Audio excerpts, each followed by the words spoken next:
You're listening to Parasearch Radio. News, views and reviews from the world of the paranormal from across the UK and beyond. Find us on Facebook, Twitter and the World Wide Web. The views and opinions expressed by presenters and guests are their own and do not necessarily reflect the official policy or position of Parasearch Radio or their affiliates and sponsors. Listener discretion is advised.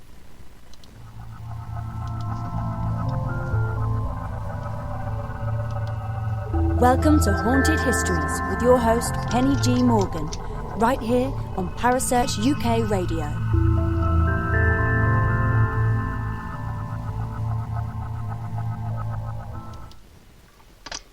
Evening all. How are we?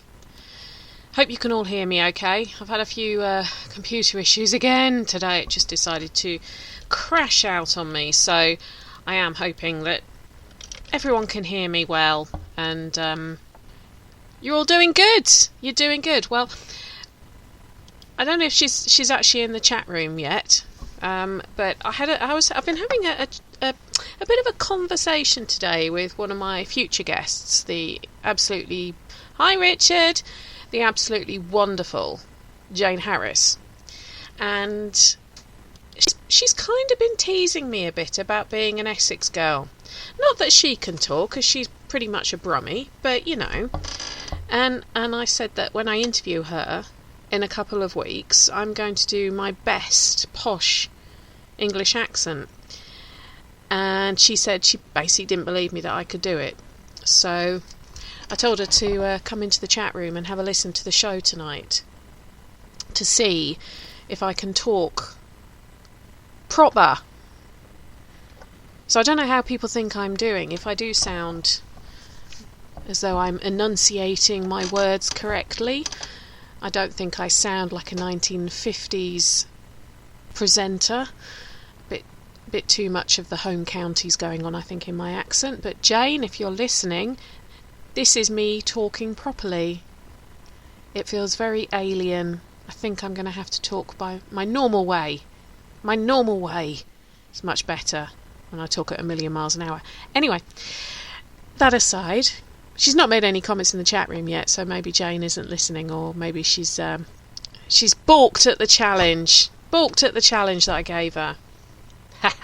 We'll have to find out when she's on in a couple of weeks, because we're going to be talking about some things to do with Edinburgh. Ooh, should be good. So make sure you tune in and come into the chat room and ask her any questions that you want, because she'll be in the chat room talking to people, hopefully, for that one. But what else have I been up to? Well, this Sunday, if you live in Essex or nearby and you've got nothing to do, head on over to North Weald near Epping, because the North Weald Airfield Museum has got an open day on, and there's going to be stalls. You're going to be able to look around the little museum there, which is chock full of information. In fact, the building that it's in, it was a residential home at one point, and then I think it was about 1929 or 1930, maybe slightly after. I haven't double checked the dates, but it became the station office for the airfield. And I say, I've mentioned it before on the show, but if you want a museum to go to, it's not very expensive. You're right near to the actual North Weald Airfield itself, so if you like aeroplanes, make sure you go there when it's a good flying day, and you'll see all manner of things flying around. I mean, there is a Spitfire there, there's sometimes a MiG base there, and then your normal sort of light aircraft. I think even the Essex Air Ambulance or the London Air Ambulance, I can't remember which, one of the air ambulances is based there. So if you're not doing anything on Sunday, go and check it out, the North Weald Museum's open day. Right, what else have I got to tell you about? Oh, the other thing, and I'm hoping I'm going to be able to get to go. Anyone who knows me knows I love my history. Well, I mean, I'll do a show called Haunted History. I mean, it'd be pointless not to say I loved history, wouldn't it? One of my favourite historians, one of my absolute favourite historians, is doing a tour over the next few months. Mr. Dan Jones. I'm really hoping I'm going to get to go and see him. Someone may need to warn him that I'm coming, because I might start giggling like a little girl if I get to speak to him. But yes, he's doing a tour, so if you like Dan Jones and you like his work and you like the shows he's done and you've Maybe you've read his books or whatever. You like him too, do you, Richard? Maybe you and I'll have to go together then. He's doing a tour. Go and check his Facebook page out. It's actually not that expensive. I think it's a book signing tour predominantly, but he's going to be doing some talks and things, and just the chance to see Dan Jones in the flesh, and add to my history photography collection. Well, I got Dan Snow earlier this year, didn't I? I might as well get the other Dan as well and just start ticking them all off like a little harem of historians. Yes, well, on that note, I've been yabbering away for nearly 6 minutes now. I had a few minutes to kill, so I thought I'd delight you with my dulcet tones, but I'm actually going to play my interview now, and I actually did manage to get an American to go quiet. No, Richard, I hate to tell you, well, you're one of my favourite Civil War historians. Does that help? Does that satisfy your sort of need to be one of my favourites? But then again, am I yet one of your favourite historians? We have to know. Inquiring minds need to know. But have a listen to this interview that I did with Elijah Buchholz from Apex Paranormal. You should enjoy it. Okay, so you hopefully you all listened to last week's show, and I got to talk to the wonderful Carl Pfeiffer, and you've seen the trailers for the new Hellier series coming out. I'm not joking when I say that our evil queen, Kerry Greenaway, is incredibly excited about it. But I'm excited again tonight because I just have some amazing, I call them friends on my books that I get to talk to about these, I'm going to have to say the amazing locations around the world. And I've got one of those on tonight, and he's actually calling me from his car, which does seem to be a habit because last time we did an interview it was from his car. So I'm spotting a habit here, Mr. Elijah Buchholz. What's all this? Are you only ever in your car? I seem to always be in my car when I'm talking to you. That is absolutely true. It's like you're trying to hide me from people, that you're not allowed to talk to me, so you go into your car. I think I just live out of my car. I'm constantly on the go, which could be a good thing. I don't know. Well, you know, what's it they say? A rolling stone gathers no moss and all that kind of thing. So, yes. Or whatever the saying. Yeah. That is the saying, isn't it? A rolling stone gathers no moss. I can't remember now. It's been a long week. Yeah, that sounds right to me. But we're talking tonight about it's a location that you guys took on relatively recently. But am I right in this location? We won't name it just yet. It has been on or it's due to be on Haunted Towns. Is that correct? Yeah, it was. Yeah, they came out and filmed in February, I want to say, and then it just aired this past July. Right, okay. So for anyone who I mean, we haven't had Haunted Towns in the UK yet, so it's only you lovely guys across the pond that will have got to see it. I think we can. There are streaming facilities for it in this country, but I haven't got round to finding them yet, although a friend of mine called Jay, did kindly send me the link, and I just haven't got round to loading it up because my computer is so bloody slow. I think it would crash it. But I will, because I love my Tennessee boys, as you know. They're good friends of mine, and I love everything they do. But the place we're talking about is somewhere called Vaile Mansion. And Vaile Mansion, and I'm genuinely, I love the names of some American places, because Vaile Mansion is in Independence, Missouri.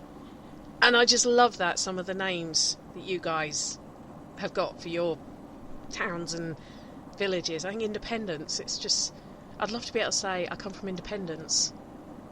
It's just so cool. It's a strong name. Isn't it? Definitely a strong name. Yeah.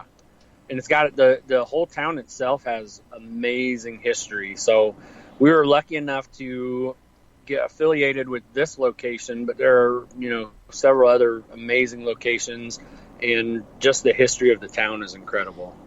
But the town itself, I mean, it's kind of classed, I think, almost as a suburb of Kansas City, isn't it? Because it's, about 10 miles from Kansas City?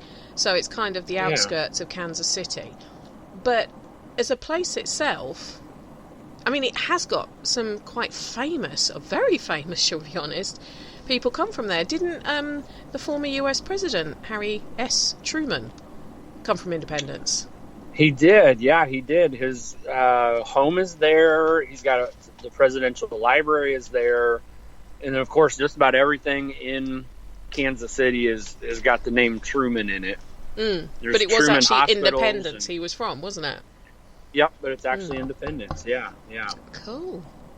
That's quite a good place for a president to come from, isn't it? Independence. It would normally. I don't know what he was like as a president. I don't know much about your presidents and their history. Was he a good president? I would say he was considered a good president. Absolutely. Okay. I wouldn't know. I say my knowledge of American politics isn't great. I mean, I can name quite a few of them, but I couldn't tell you what they were well known for.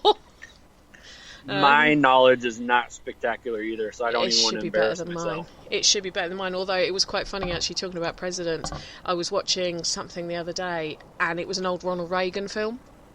And of course, Ronald Reagan at about 25 comes on, and my beloved husband, who is loves history too, he turned around and said, is that the president, Ronald Reagan? And I went, yeah. He was an actor. Yeah. Yeah. Really? Yeah. He didn't know. To be fair, he is younger than me, so he probably doesn't really remember the Ronald Reagan era that well. But he was blown away that Ronald Reagan was an actor. Yeah. And I said, yeah, I think there was an awful lot of amusement about him becoming president, sort of similar to your current president. But I said, I don't think he, I don't think his acting career was too bad as a way to learn how to do it. But hey ho, but yeah, he never knew that Reagan had been an actor. He was quite blown away when he saw him on an old black and white film. Yeah. Who was your first president when I was born was Jimmy Carter, I think. I think it was Jimmy Carter. You're gonna end up dating yourself. Why? Yeah, well, I don't care. I openly admit how old I am. 26. Yeah, it was Jimmy Carter. Jimmy Carter, because I remember Reagan coming, because it was Reagan and Margaret Thatcher who were a bit of a power couple during the 80s. Yeah. I remember all of that. But, and then we had the Bush era. We're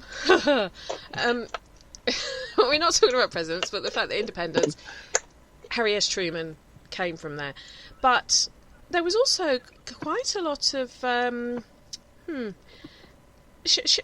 let's just say the person who built Vaile Mansion, one Colonel Harvey M. Vaile, he kind of got himself into a little bit of trouble, didn't he? He did. So he had the way he made his living was he had governmental contracts, federal government contracts to do freight. So like when you think of Pony Express, that was subcontracted out to private providers, and he was one of those. So around that time, there was some controversy with some of the contractors, and I don't know if extortion's the right word. Fraud is the word I'm looking for. We're frauding the government out of money. And bribing to get the contracts as well, weren't they? They were giving bribes to officials so that they could get... Yeah. So was it Star Express or Star something or other his company was called?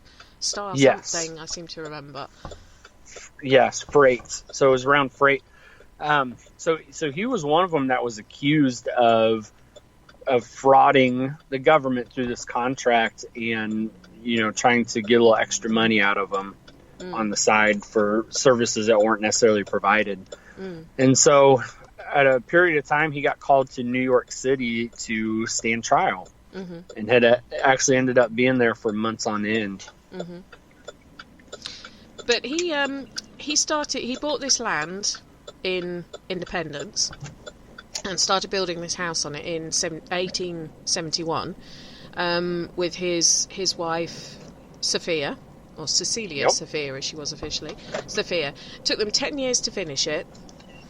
And it cost around $150,000, which I think they estimated about 3 or 4 years ago would have been about $2 to $3 million. It would have cost to build it. Quite a lot of money for that time. Yeah. But this place, I mean, you have to look up pictures of it if you've never seen it before. It's very Victorian, Gothic, kind of dramatic. You can kind of see if it was looking a bit run down, it would be the perfect backdrop for a horror film.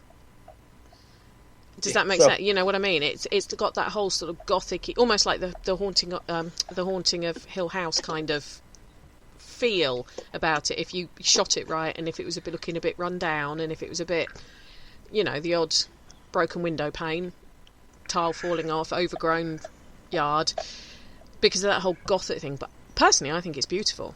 Personally, I think it looks stunning.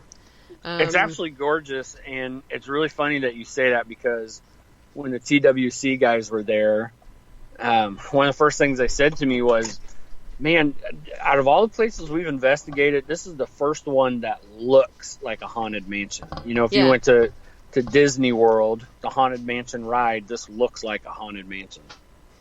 Yeah, that was the first thing I thought when I was looking at photos of it, that I could see if you kind of lit it right, if you made it look a bit run down, if you made the lawn a bit overgrown, you could quite easily write a Stephen King horror story about the place. But I also find those kind of places quite beautiful, because there is something about them. They've got a personality. They're not one of those carbon copy, box houses that you see on estates and all that kind of thing. There is something about it, and I mean, Harvey and Sophia must have loved it. They commissioned it, they built it, but unfortunately, Sophia didn't live there for very long, did she? She didn't. So the story around Sophia. Well, let me back up and share this with you. This was around the Victorian era. Folks were very prude. And they were in high society. They, of course, had money. They actually had a mural painted in their master bedroom above their bed of a cherub who is topless from the waist up. And reclining on a couch or something, I read. And reclining on some piece of furniture, but showed breast exposed. Yeah. And so I'm leading up to my point here, but. So they were kind of outcast amongst Victorian society at the time. Yeah. That was any kind of nudity. That was a huge no-no. So when Colonel Vaile got called to New York City and was away for months at a time, Sophia was in the house. She was kind of isolated from any kind of social contact, because of this mural, and was basically left alone in the house for long periods of time. She was also battling some health issues, so she had a prescription for morphine and ended up passing away in the house, in that bedroom, from a morphine overdose. Yeah. So there's some urban legend around that, where there's some lore that she left a suicide note, and only Colonel Vaile was the only one who's ever seen it. There's people saying that it was a suicide because of her isolation. But we just don't know. There's nothing to back that up one way or the other. Could have been an accidental overdose. Could have been a suicide. We don't know. I can tell you that on 3 separate investigations, we were getting responses through a spirit box from who we thought was Sophia.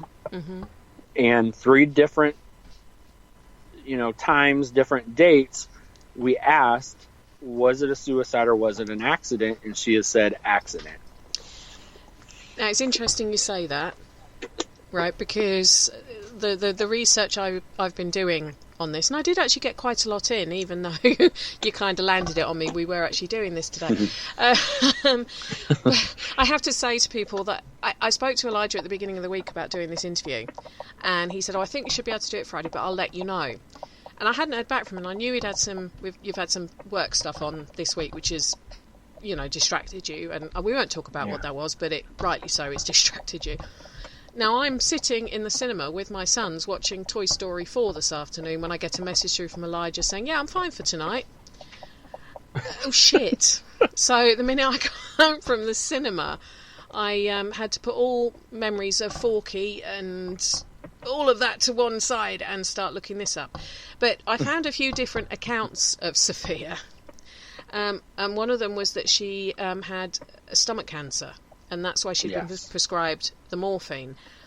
Another one was that she was so embarrassed about the fact that, and so angry at the fact that her husband had possibly been bribing people to get business, that she did it deliberately because it was on the 14th of February 1883 she died, that she deliberately killed herself on Valentine's Day to really hurt her husband. Now, I find that one a bit far-fetched. I think it's far more likely, and the gut feeling I got reading about it was that she was given morphine because she has stomach cancer. Anyone I know who's had stomach cancer said it's incredibly painful. Obviously, 1883, they're not going to have much treatment for cancer. It's amazing they knew what it was, if they did. Yeah. Very easy to overdose on morphine, especially if you've been taking it for a while, because you develop like an immunity to it, don't you? As a drug, you have to take more and more and more to get the same pain relief. And it is very, very easy to overdose on. So, unintentionally overdose on. So, my personal theory is she was in so much pain that she just took too much. But I do actually have another theory on her, but carry on. Well, I was just going to say, I know that, a paranormal investigation is not really fact, but it's compelling to me that 3 different occasions we got the same answer to the same question. Yeah. So I tend to lean that way. It was accidental. It wasn't, on purpose. She was battling stomach cancer. It was very painful. I could easily see how something like that would happen. Yeah. Very easily. I think one of the problems is when people are trying to sort of dramatise a place, they automatically go for the worst case scenario. So, saying someone accidentally took too many painkillers is not nearly as dramatic as saying, they killed themselves because they were so, appalled at what their husband had done. No, accidents do happen. There's a lot of... Yeah, and there's just a lot of urban legend that surrounds the location. Yeah. You talked about how it looks, and I think any building that has a personality like that has that look to it is going to invite, the urban legend and the lore. There was a story that had gone around that he buried her in a glass casket in the yard so he could go and visit her. Yeah, I heard that one. It's a pretty pronounced, well-known story, but we know that it's not a true story. It's one of those legends. I was going to mention this because I found a newspaper article written by someone called Mary Paxton Keeley in May of 1960. Now, I don't know if any of you have found this article, but she grew up in that area, and she was in that area when Vaile was still alive. And she said that she heard the rumour about the glass coffins thing, and she actually asked someone who worked for Vaile if that had really... And they looked at her like she was bonkers. And she said, I remember them saying to her, looking at me like I was absolutely bonkers, and going, no, because she had heard that rumour as well. So, I mean, that's just one of the rumours that I've read about it. But one of the other things that I read was that it wasn't just that semi-nude woman or whatever on the couch on the ceiling. Yeah. They also had a ceiling mirror up there. Yeah. It's like Victorian 50 Shades of Grey going on, but whatever works for them. I don't think we should judge. But as an area, it's quite. Missouri is quite a religious area, isn't it? And I read that there was an awful lot of a Mormon population in Independence as well. Yep. So that whole sort of thing about actually having pleasures of the flesh and actually enjoying being in bed together. That would have been another reason why people would have turned their noses up at them and sort of, we don't do things like that, because they never had any children, did they? They didn't, no. No. Which is interesting. You and I had talked about Beatty Mansion before, and the Beatties didn't have any heirs. So there could just be coincidence, but we seem to run into a lot of haunted places where the story involves, Beatty and Vaile. Just the history of the locations are very similar. Yeah. Couple built it, Ayers was a mental health asylum for a short time, was a nursing home for a short time, or for a while, really. but quite very, a long while. very, quite a long while, yeah. But very similar backstories to both places, you know. Yeah. Yeah. Well, it was the fact they didn't have children, which was going to bring me... I wondered if Sophia actually had womb cancer, not stomach cancer. Now, because that could quite easily, and it still does to this day, get misdiagnosed. And without them being able to do scans and things. And the reason I'm saying that is this article by Mary Keeley was very interesting, because she was talking about when she was a kid growing up, and it was after Harvey had lost Sophia, and she said a lot of people didn't like him because he'd come and go. He wasn't that chatty to people. He kind of went a bit introverted and hermit-like, and liked to stay in his house. But he built a fish pond in the gardens. I don't know if you know this. He built a fish pond and spent a lot of money stocking it with some very, very glamorous fish, like koi and very posh goldfish and all those kind of things. And apparently he would make it known that children were allowed to come and see the fish, because that would have been quite an oddity in the sort of early 1900s, late 1800s, as long as they came with an adult. But if an adult turned up at the gate on their own to see them, they'd get turned away. But he didn't just want children coming in on their own, because he didn't want people thinking he was weird, but he would allow them as long as they came with an adult. And she talked about the fact that they'd gone there one day because they really wanted to see these fish, her and her siblings.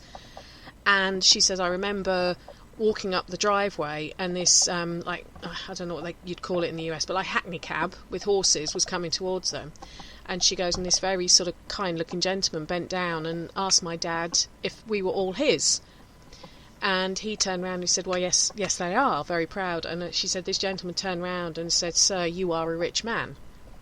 And afterwards she asked her dad, what does he mean? We're not that rich. You're a trainee lawyer. We're not rich. And he goes, I'm rich because I've got such a beautiful large family. And that's what made me think that part of Vaile's issue was the fact he never had children. He adored children in a nice way, not in a... Which she said that she'd always hear people in the town being nasty about him, but she actually liked him because she remembers how kind he was, and how he obviously just wanted to be a father. So I don't know. I just wonder if Sophia was something to do with her. There was a reproductive issue there, and. Yeah, that's interesting. I don't think that has come up before. I don't think anybody's thought of that before. I like to be a bit sort of out there, as you well know. Yeah. But this article was, the fact it was written firsthand. You know, she was recounting her memories of the place, because apparently, we'll go on to one of its next incarnations, when it was a nursing home under Carrie May Carroll, who became Carrie May Sprague, I don't know how you pronounce it. Yep. And she knew her as well, because she still lived in Independence at this time. And she said to her, is it true about the mural on the ceiling? And apparently Carrie said, yes, it is. And she goes, well, can I see it? And she showed her it. And she goes, oh, she's not naked. And she went, no. She said, we had a gentleman in this room. He got far too excited, so we painted a lace vest on her so that they didn't get quite so excited. Yeah, it's still painted over now. Oh, so you can't see it? When you go and visit, you can see it. Yeah, the mural is still there, and the lace shirt is still there as well. So that was Carrie May, who's an interesting character in her own right. Oh, I found some gossip out about her. God blimey. So, Paul Harvey dies in 1894. Although some things say 1895, but I found his copy of his gravestone, and it's definitely 1894. And it apparently became an inn and various other things. And then they said it became an asylum for a short while. Do we know this is fact? Or do we think this is... Yes, we do know this is fact. Okay. I'm saying an asylum, not like a sanitarium for older people. Nope. It was definitely what we would refer to as a mental health facility. Mm-hmm. Now, where it gets gray is we don't know exactly when that ended and the nursing home took over. Okay. Because we found references to the Vaile Asylum that was a name used while it was a nursing home. So it gets kind of gray and convoluted. We suspect that the mental health piece was really short, maybe a couple of years. Yeah. And then it was the nursing home for ages, long time. Well, what I found, and I don't know if you picked up on any of this when you've been doing your research, but a lot of the timelines I found said, it was various uses, and then in 1908 it became a sanitarium and an asylum, blah, blah, blah.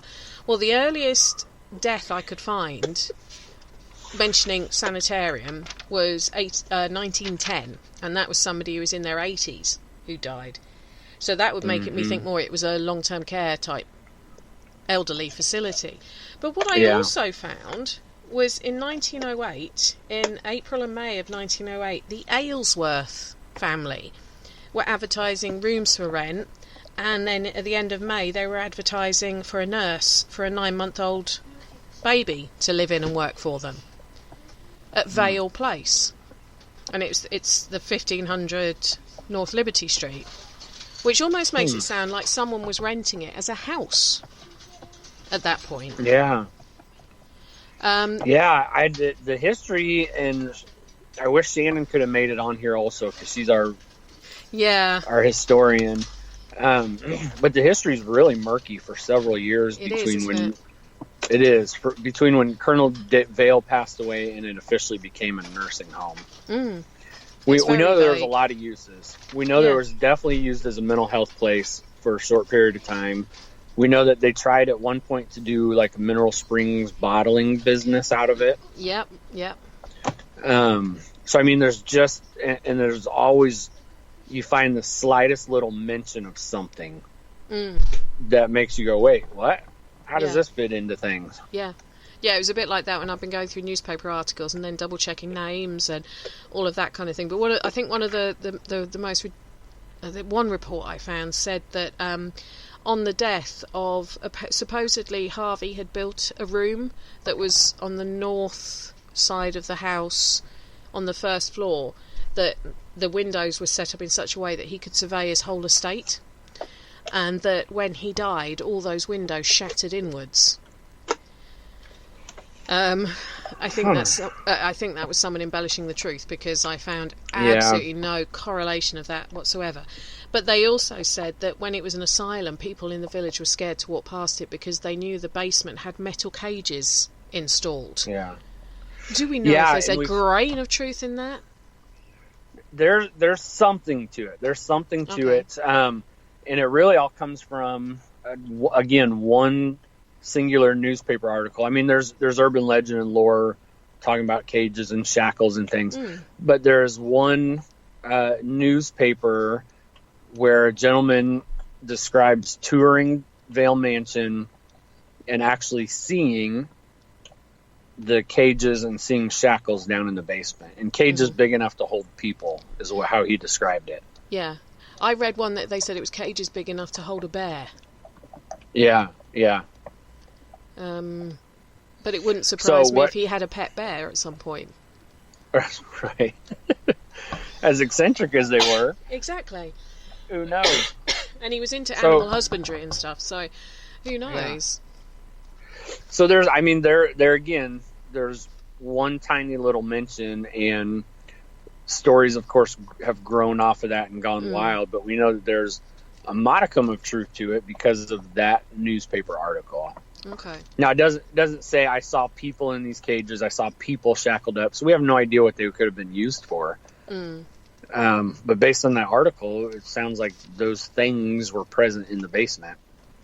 So maybe they were down there if people got too difficult and were too dangerous. They didn't have any other way of sort of sedating them or separating them from the general population. It might have been almost like cool-down areas, I suppose. It could have been. Your guess is as good as mine on that. So has anything ever come up regarding the asylum, its mental health facility days in the investigations? In the investigations, yes. And the reason I say that is up on the third floor, there's a particular room That's one of the hot spots, and we get a lot of activity from a younger gentleman that we believe was a resident in that room during those asylum days. Right. Down in the basement, so I've been doing this for years, paranormal investigating. We've gone to some of the most haunted places in the country, and I have never seen a full-bodied apparition. Lots of shadow figures. I've had visual stuff happen, but not what I would describe as a full-bodied apparition until we investigated Vaile, and we were down in the basement. 2 of us saw it. We pointed it out. We went upstairs. We both told 2 separate people individually, so there's no way we could influence each other's stories. Yeah. And then had them compare notes. And we described it to a T, the exact same thing. What the young man looked like, what he was doing, his posture, his movements, everything to a T. But it looked like a young man, I would say, rough guess, early 20s. And he was kind of had his chest puffed out and his arms out and was rocking back and forth, staring at us. And it's always hard to describe, but, when you're investigating, it's not just what you experience, it's how you feel when you experience it. So we'd been down there for quite a while, and we would enter a room and be in there a few minutes, and then all of a sudden get this, intense feeling of dread, like we need to run away, we need to get out of here, we're not supposed to be here, this is bad. And then we'd move on to the next room, and sure enough, it would follow us. And we did this for probably 30 minutes and just kept having the same experience when we'd move around these rooms. And that led up to us seeing this guy. And, the feeling that I described was it was very intimidating. Like he was intimidating us and wanted us out of there. Okay, so you're thinking he might have been one of the former patients who was looked after there? That's, when I kind of piece this thing together, that's the sense that I got, first of all. But when you look at what that building has been used for historically and the deaths that have been in the building and things like that, that's really the only scenario that I can imagine a young man in his 20s, a spirit of a young man in his 20s being in that building. Yeah. And has he ever given you a name or an indication of a name? We haven't gotten a name. Right. We have not gotten any names there, other than Sophia and Colonel Vaile. We've gotten their names, and we've gotten, responses and conversations and EVPs and things that lead us to believe it's them. We definitely think there are other spirits there. We just don't know who they are. Yet. When you go back again, then, as you get Colonel Vaile come through, ask him for me if he wishes he had had children. I will, yeah, that's a good suggestion. Because I really think, judging by that thing I read, he really wished he'd had children. And I really wonder if Sophia, the cancer was, maybe it was stomach, but it had spread. I really wonder if she had some kind of cancer of the reproductive or something to do with that, some problem there that caused them not to have any children, because I couldn't find traces of her even ever having had a baby that passed away or anything like that. So, and the comment he made that the guy with a lot of children was the rich man, not him. It does make me think that he was very sort of wanting children. I'm sure we're doing ourselves a disfavor, and I'm doing myself a disfavor because I've not tried to ask those questions, and the reason I've not tried to ask those is I have pissed ghosts off at other locations by asking those things. So specifically, and not that I'm not trying to steer the conversation to Beatty, but I've asked those questions of Mr. and Mrs. Beatty up at Beatty Mansion, and she refuses to talk to me anymore. Okay. She wants absolutely nothing to do with me. He has never responded to them. Not that we shouldn't try it at Vaile, because who knows? It's different people, different personalities. Yeah. But don't ask it of Sophia. Ask it of Harvey. Don't ask it of Sophia. Yeah. Because if coming from a female perspective, if it was, she would have felt she was the reason they couldn't have children, as women normally do, even if it is. So she would get probably quite defensive. Whereas Harvey, men are just a bit more matter of fact, aren't they? They don't get quite as emotional normally about things like that in general. I ask it of him, not of Sophia. That would be my suggestion. Yeah, because if I was a ghost suggestion. and you turned around to me and you said, "Why did you wait until you were so old to have children?" I'd probably get offended with you. So, Right. But I just get the impression that from reading that thing that he really, really would have liked children. But after he did die, excuse me, his estate was being wrangled over for over 5 years. Or something ridiculous. And in fact, the whole sort of estate wrangling process is actually a case study at Harvard Law School now. I found details of it. It's actually, which is ironic considering the fact he was a lawyer. And when they just quite recently they found a copy of the estate sale book. I think it was auctioned off or something, and they found out how well read Harvey was. I mean, he apparently had something like 10 volumes of law books, if not more, books on animal husbandry. He had, right, here's another one you can use for him. He had poems by Byron, the English poet Lord Byron, and also full works of Shakespeare in his library. Huh. So you could maybe use something like that next time you're there. Read him some Shakespeare or read him some Byron as a sort of, I thought you'd enjoy this. I just thought I'd give that one to you. When are you going to finally get over here and help us out? You are always full of great suggestions. Oh, thank you. Thank you. Oh, I just hope that people remember all my great suggestions so that when I do get a chance to actually travel a bit, everyone welcomes me with open arms. But yeah, so I thought I'd give you that one to say thank you for helping me out on the show. But yes, I would, he apparently... The reason that Byron jumped out at me is not that long ago I did a show on Lord Byron and his ancestral home of Newstead Abbey in Nottinghamshire, and so it's quite weird the parallels. I wouldn't expect a sort of a gentleman in the late 1800s to have a book of Byron poems in America. Yeah, that's quite an interest. Shakespeare possibly, yes, but not Byron. Well, I do know they spent quite a bit of time in Europe, and that's where they got the inspiration for the mansion in the first place. So they're supposed to have done in France or something. I read that they got the inspiration, which, I think the mansion's beautiful. I really do. But then he got taken over by this lady, Carrie May Carroll. Now, she's pretty amazing herself. She was one of the first women to graduate from Missouri University. Was, I think, one of the first women in Missouri to become a lawyer. And, ironically, she was actually asked to help with the whole case of the Vaile family versus...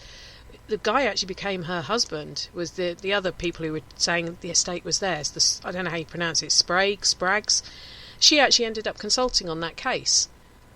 And ended up getting married to one of them. So, I think she ran that nursing home, and the reason she went into the nursing side was her father, I think when she was 16, was injured, and she ended up looking after him and realised that looking after people was something that she was good at, and it all kind of came together. I mean, an amazing lady, and she was around until 1960.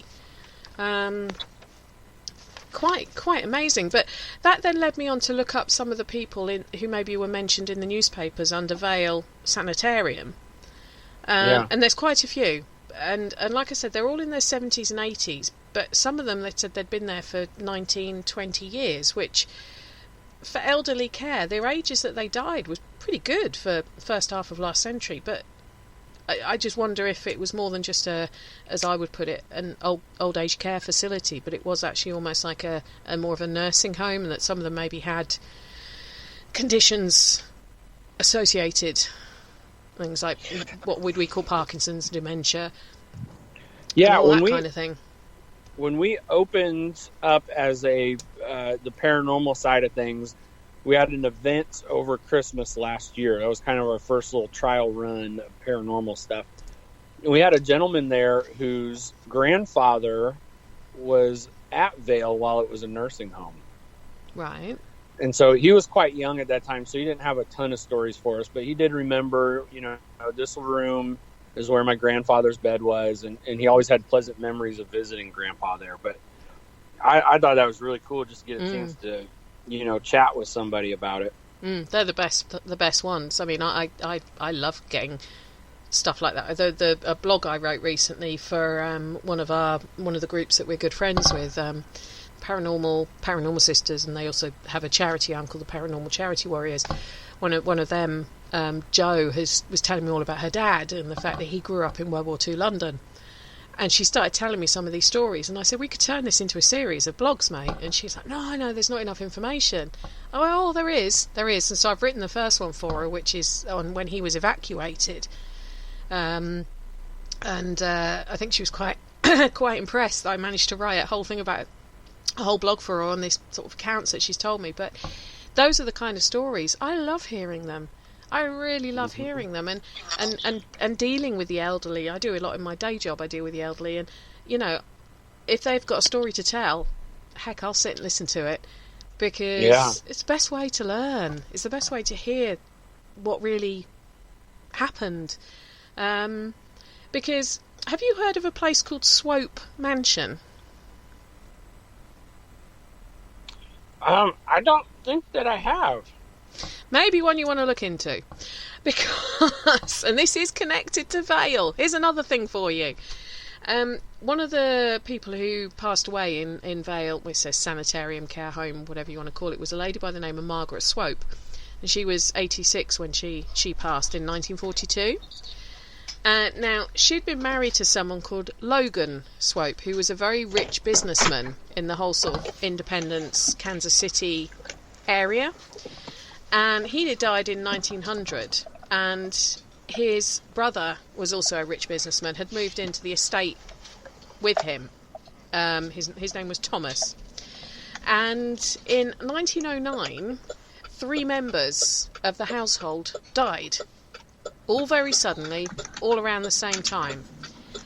And it was actually Margaret's son-in-law, Dr. Bennett Clark Hyde, would you believe? Dr. Hyde, who was arrested for murdering the 3 members of the family, because supposedly he was under the impression that if Thomas Swope, who was the senior male, I suppose if you want, died, him and his wife, who was Margaret's daughter, would inherit the estate. He didn't get done in the end, because they declared a mistrial. They couldn't prove he'd done it, but the whole family thinks he murdered 3 members of the family.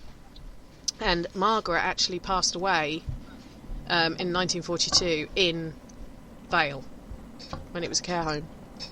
Wow. See, this is, I think, the 3rd time that you and I have talked on the show. And 3 for 3, you are finding some incredible research that I don't think Shannon's found yet. She's going to hate me for finding stuff like this. I'm gonna have to start giving her a hard time now. Oh, you don't you dare. Don't you dare. I'm good at research. I'm good at going off down tangents and following a line and seeing what it brings up. It's just something it helps when you're a writer to be able to do that.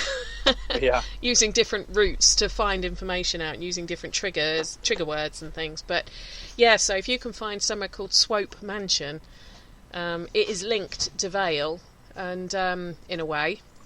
And well, I'm gonna have to look. It's strange to find a place in town that I've not heard of yet.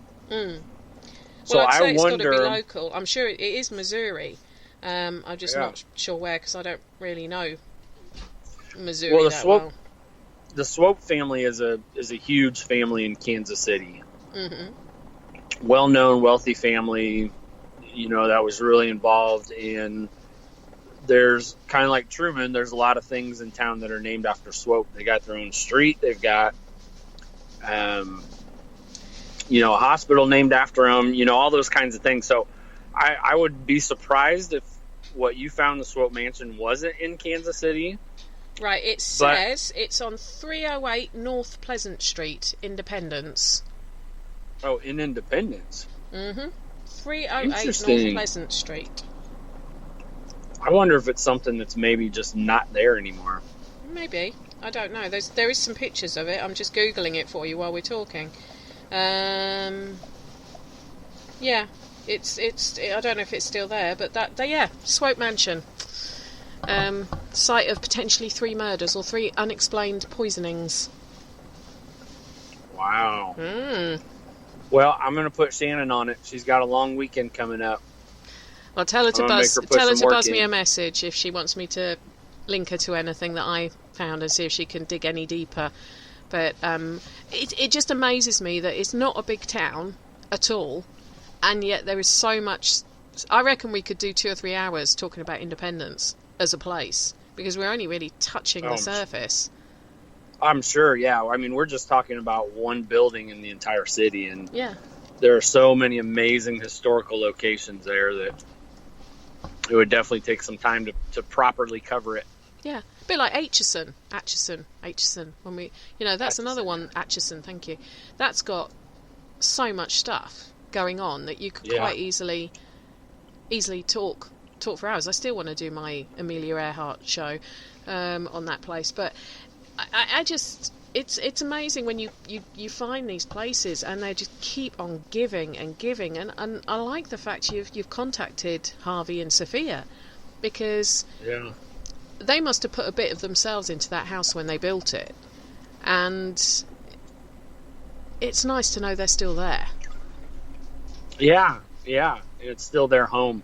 That's something that's important to us as we investigate it or allow other people to come in to investigate it. Is we always tell them that this is somebody's home, and we want to be respectful of that. They're allowing us to come in and interact and be in their area. Exactly. Respectful is the way to go. Yeah. So one of the other things I read is that there's wood in the building that he asked for someone to carve faces into the grains. So is this true? That's actually, there is the truth around that. Again, there's an urban legend because it's these weird faces in the wood, but the truth is that was his smoking and brandy room. And him and his buddies would sit around and smoke cigars and drink brandy and, get a little tipsy. And they actually burned faces into the wood. Right. So you can imagine, some boys sitting around and drinking and thinking it'd be funny. They're not scary faces. They're all, two little dots for eyes and a smiley face. Yeah. But them just being goofy and, cutting up and having a good time and burning faces into the wood. Okay, because one of the reports said they're demonic, and I was looking at pictures and thinking, they don't look demonic at all. They look quite like people are a bit drunk, thinking this looks funny. Yeah, they're not malicious faces, and those are the stories you hear about it. They're not malicious. It's mischievous. That's ornery boys. That's a good way of putting it. So, is Vaile right? We said it at the outset. It looks like almost a stereotypical haunted house. Yeah. Is it a nice place inside, or is it, as I've read on some of the accounts on the internet, that tenured investigators run out screaming in horror? No, that's not even close to the truth. It's nice inside. I mean, most places within that building feel very welcoming. Okay. Now, with the exception of, and every basement is a little creepy just because it's a basement. But the basement there definitely feels a little creepy. That there's one room on the 3rd floor that you sometimes get some of those creepy feelings. But nothing that's a seasoned investigator is going to run out screaming. I've read that thing. I read those, and I've read about Vaile. I've read about other places, and that just is silly to me. Well, it's all right. I know I can roll my eyes about some of the places in the UK that I've been to that people have, it's like, I think there's a place called Drakelow Tunnels, which is one of my favourite places, and I read someone saying it's like walking into the depths of hell, and I was like, no, it's not. Apart from the fact it's only about 10 or 11 degrees, and I picture hell as being a hell of a lot warmer than that. It's just dark, and it's a tunnel, and I actually find it quite relaxing. People just, and nothing against people that do this, but they really build things up for fun. It's kind of the drama of being entertained. Yeah. And there's certainly a place for that. Halloween, we love watching scary movies and telling ghost stories. Mm-hmm. Real paranormal investigation is not like that. Real ghost experiences, for the most part, is not like that. Yeah.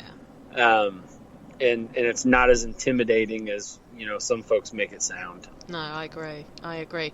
So with Vaile, what has been your an experience you've had there that's made you go, wow, this is such a cool place? I mean, hands down, the easiest answer to that is the full-bodied apparition. Mm-hmm. I have never experienced that. We set out to investigate. Every investigation, you hope something like that happens, and it never happens. It's just such a rarity. Mm-hmm. So to be able to experience that, and not only for me to experience, which was amazing in and of itself, but to have a second person be down there and experience it, and for us to be able to independently compare notes like we did and confirm that, man, I'm not nuts. This wasn't something I just saw out of the corner of my eye. I mean, we were looking dead on straightforward at him. Mm-hmm. I say it at him, mm-hmm. and saw it plain as day. I mean, that was just a mind-blowing experience. I can watch 50 balls roll on their own, or see clothes move, or feel touches, and I just don't think anything else compares to that full-bodied apparition experience. Yeah. Oh, it'd be interesting if you meet him again, if he can actually tell you who he is or who he was, so you might be able to do some sort of digging into the records. And I'm trying to think, if he was there when it was an asylum, it must have been beginning of last century, so the records should be released. I'm just trying to think how far back the census rate. Yeah, you should get pre-1920. You should be able to get census records. So you never know. And you said it when we first started this conversation. It's brand new. Again, I'm bringing Beatty up again, but Beatty, we've been working with that location for several years, and we're really starting to piece things together. Yeah. The more it's investigated, and anytime we have somebody come into Vaile, I ask, if you don't mind, will you share with me your experiences, share with me your evidence, what you caught, what happened. Mm-hmm. Let us know, because we're really barely scratching the surface of what's going on there and who's still there. Yeah. We're still figuring this stuff out. Yeah. Cool. Well, that's our time done, because you've got an appointment to head off to. My dinner's ready. I can smell it. What have you guys got? What have Apex got coming up in the near future? Well, we are smack dab in the middle of event season for us over here. I'm sure it's the same for you guys, but coming up into the fall and Halloween. So September, we've got a ton of public events we're doing. We've got Dustin Perry from Ghost Hunters and Ghost Hunters International. Yeah, I'm excited. He'll be out here in a few weeks to do an event with us. And then, of course, once we get in October, we'll be doing all kinds of Halloween stuff.